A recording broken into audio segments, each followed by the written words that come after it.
Hello and welcome, ladies and gentlemen. I want to thank you for tuning in to another edition of Truthbuster News. It is November 15th, 2017, and I'm your host, CJ, the originator of Truthbuster News. As we continue to survive in this matrix-based reality,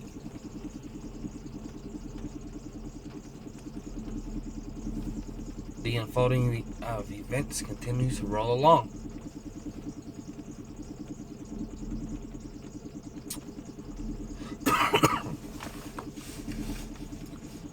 So today, Donald Trump came back from his Asia trip and held an address to the nation. And I haven't had the chance to watch that address.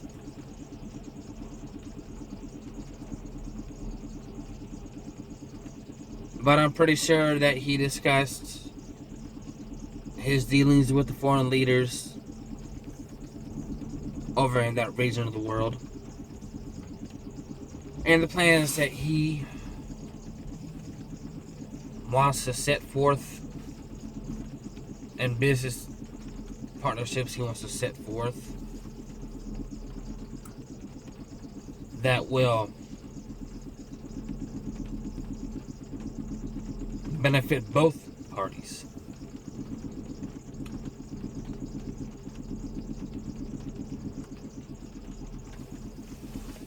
But there was other things that were discussed in this address concerning North Korea.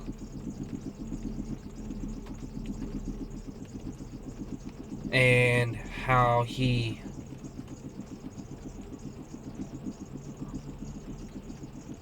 softly ramped up the rhetoric of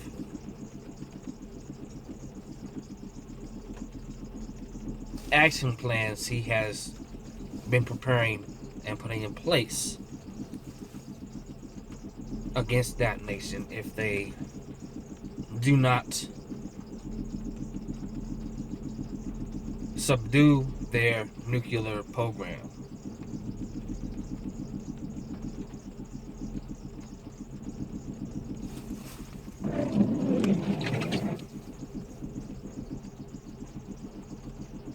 So what I want to discuss with you this evening is I find very informative and important to know. Got an alert from a site that I subscribe to, stevequail.com, who linked me to an article from WorldNet Daily. The title of the headline: Warning, North Korea mapping specific plan for devastating EMP.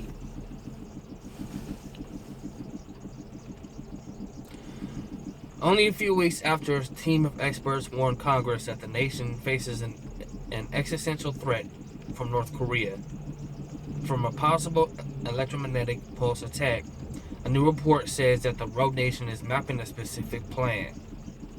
Paul Bedard, who works at the Washington Examiner, wrote in his Washington Secrets column that the White House is being warned that North Korea is mapping plans for a devastating attack on the U.S.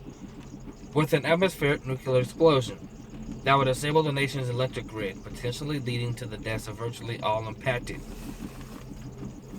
He said that President Trump is being urged to create a special commission to tackle the potential for an EMP attack, one similar to the iconic Manhattan Project. Bedard cited Marine Corps veteran Tommy Waller, an advocate for EMP Commission, now the director of special projects at the Center for Security Policy. The first and foremost thing he must write is an executive order establishing his own EMP Commission in the White House, a task force that draws from the experience of the previous EMP Commission, Waller wrote. Waller said that after massive intelligence failures, grossly underestimating North Korea's long-range missile capabilities and number of nuclear weapons, warhead miniaturization, and proximity to an H-bomb, The biggest North Korean threat to the U.S. remains unacknowledged: a nuclear EMP attack.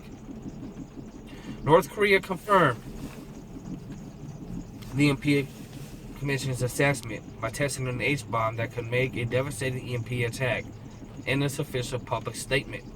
The H-bomb, the explosive power of which is adjustable from tens of kilotons to hundreds of kilotons, is a multifunctional thermonuclear weapon with great destructive power, which can be detonated even at high altitudes for super powerful EMP attacks according to strategic goals. One of those experts who delivered the warning to Congress, Peter Pry, told WorldNet Daily, "It is a deep state entrenched bureaucrats whose loyalties likely lay with the previous administration that is indifferent to a threat that testimony has confirmed could kill 90% of the people in the affected region within a year." Pry, a nuclear strategist formerly with the CIA, who served as the chief of staff of the Congressional EMP Commission until it was terminated in September. The same month, North Korea tested an H-bomb, which described it as capable of a super powerful EMP attack. Said liberal Democrats are still running a lot of Washington, even after President Trump's election. The people who sabotaged the EMP Commission are Obama holdovers and are still at the Department of Defense. They have not been replaced by the Trump administration. This is happening not just within the important EMP Commission, he said. Our society, the Trump administration, and the people who voted for Trump are paying for the failure of Congress to support Trump appointees quickly. At the same time, during the Obama administration, he had twice as many appointees appointed to positions in government than Trump has. It's not President Trump's fault. These people are undermining and opposing the policies that the President Trump has enacted, including the case of the EMP Commission, which is completely true. There are a ton of those fucking scumbags left in D.C. They held back money for a whole year. They held back security clearances. They tried to stop the commission staff from working, arguing that you need a contract in order to work for the EMP Commission. They wouldn't even let me work or other staff pro bono. We did anyway. Had Hillary won, we would never received any of our funding for our security clearances. It was, after all, she clearly lost and Congress intervened, that they relented that at the last minute a commission that was supposed to have been able to work 18 months at EMP ended up with resources and support from the DoD that enabled us to put in 6 months of work. That's no way to provide for the national security of the country against an existential threat like EMP. An EMP comes from a nuclear explosion at altitude over the U.S. The blast would disrupt electronics in line of sight, including those computer and other systems that deliver food, fuel, energy, and communications to Americans. Further repair and replacing those systems easily could take months or even longer. The result would be a run on food currently in stores and starvation when those supplies fail, as replacements would be impossible without those delivery systems. Pry detailed how an EMP attack would be more devastating than an asteroid hitting the Earth. We have a population of 320 million Americans today, as we are only able to sustain that population because of our technology. Our modern technological economy and all of our critical infrastructure that support the economy is keeping the 320 million Americans alive, he explained. Communication, transportation, business, and finance, our industrial capability, even food and water depend on electricity. When you subtract electricity, when you cause a nationwide blackout, the electric grid, and all the life-sustaining critical infrastructures, how can you not now support 320 million people? How many people can you support? Price said many downplay the threat of an EMP by claiming the conditions resulting from the attack would be similar to time traveling to a time when people were less dependent on electricity. But in reality, he warned, the aftermath of an EMP would be unprecedented.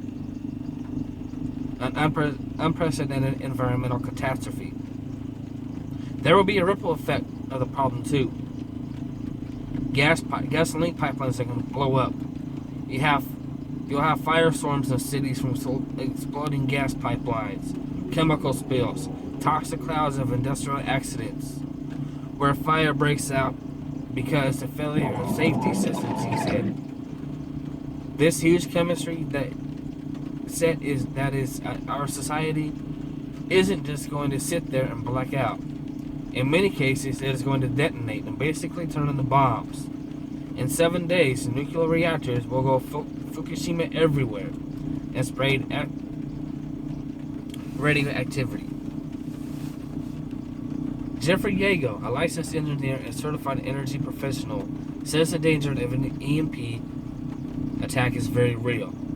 I think the future of this country we're going to certainly see not only more power outages in more areas, but they're going to last a lot younger, Yago said during an interview on the Hagman Report.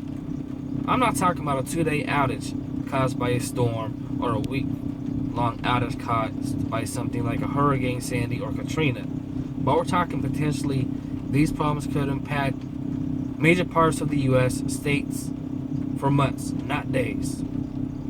Yeager believes if America continues on its current path of escalating tensions with North Korea, I'll repeat that again. If America goes on the current path of escalating tensions with North Korea, an EMP attack will be imminent. He suspects China, North Korea's biggest ally, would rather see North Korea attack the U.S. with an EMP than with a more conventional nuclear missile. A nuclear missile would destroy buildings and other infrastructure that China, the U.S. largest foreign creditor, aka debt owner, may hope to own one day. An EMP attack would destroy America's electrical grid while leaving other critical infrastructure intact. Plenty of experts in the public and private sectors are aware of the EMP threat to America's power grid. Multiple studies have been published, including Securing the U.S. Electrical Grid by the Center of Study of the Presidency and Congress in 2014. Electric Grid Vulnerability by the staff of 2 Democrat congressmen in 2013. And Large Power Transformers and the U.S. Electric Grid by the U.S. Department of Energy in 2012.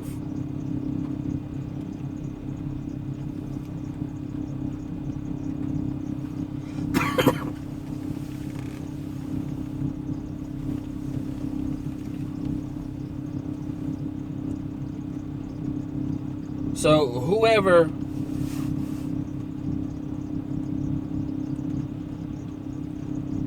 is planning on detonating the EMP, and I mentioned this in a previous video that I put together, North Korea is not the only nation that has an EMP capability. The US has it, China has it, Russia has it, and from what I heard now, Iran is working on the same type of capability.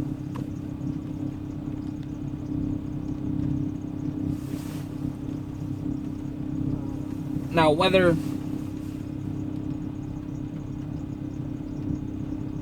those other nations decide to go ahead and activate that weapon,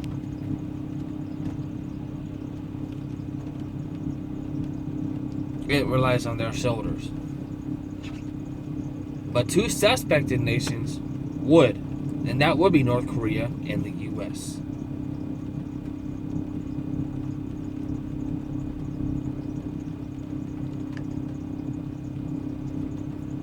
So keep that in mind. the heart of the article I just reported to you.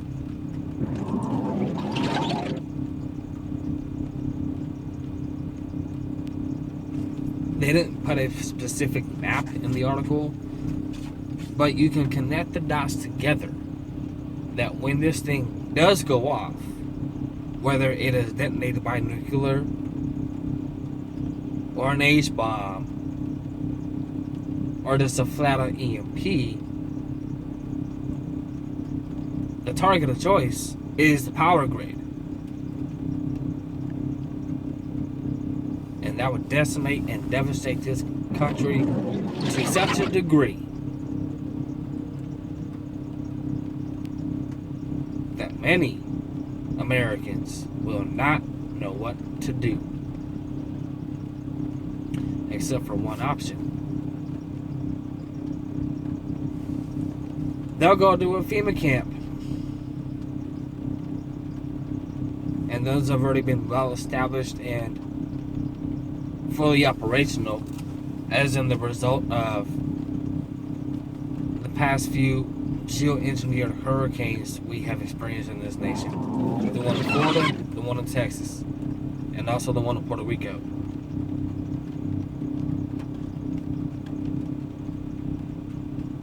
So they'll turn to that, and it is an instant death trap. They'll go, and they'll, during their time there, will be killed off.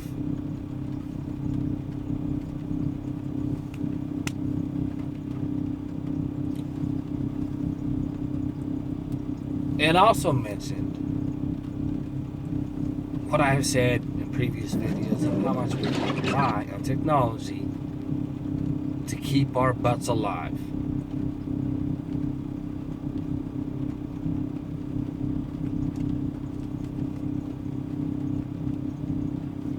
And that is sad but true. We rely on technology every day that has every influential aspect of our life.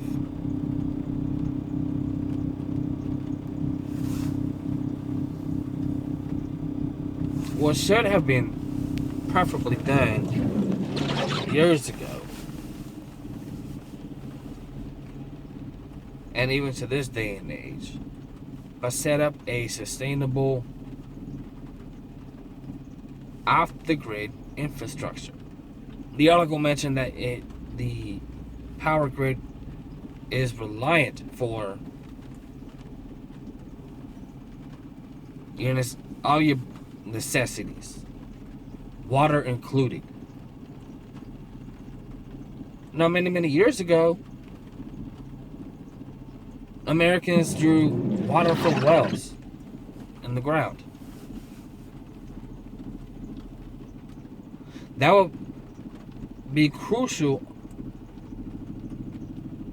along with other aspects and outlets that were off the grid to sustain our survival.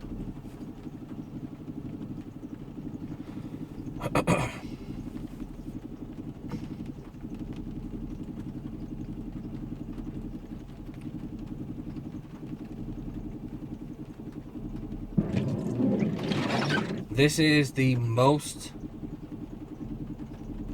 critical time in U.S. history.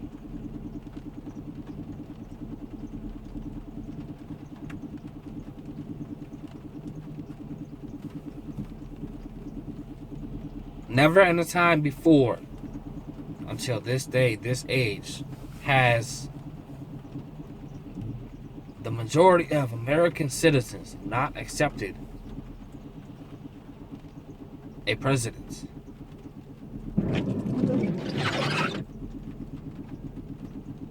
Until now. And it's true. Whether you voted for the man, whether you like the man, whether you flat out hate his guts.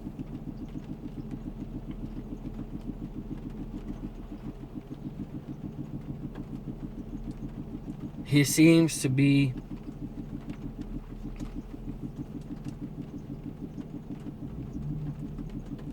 the most hated president that has lived in office by majority of Americans.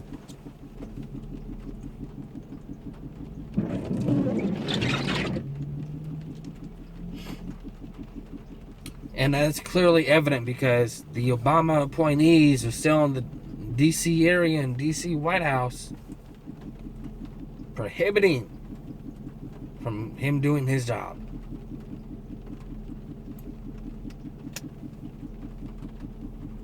And they won't leave.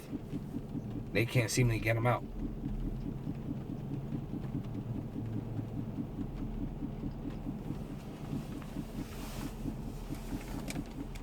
So here's what you need to do. Because you never know, at any moment the shit will hit the fan. You need to be prepared. You need to have your go bags at ready any moment's notice. You need to have your plan put together. Have an escape route to a secluded, private area in which you live to set up shelter. Even if it came down to being an abandoned building, those work out great. No barn or things of that nature. Get your medical supplies stocked up, your food, emergency food and water stocked up, emergency clothing stocked up to survive the elements. Have your automobile ready to go with a full tank of gas. Your firearms and protection. Communication, get a walkie-talkie.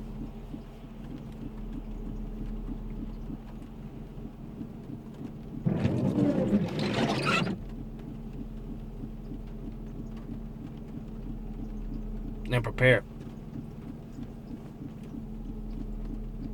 I want to thank you for tuning in. But above all those, establish and develop a relationship with God. If you haven't turned to Him, whether you believe in Him or not, something you should consider is turning to Him and asking His forgiveness for your sins and have invite His Son into your life, into your heart.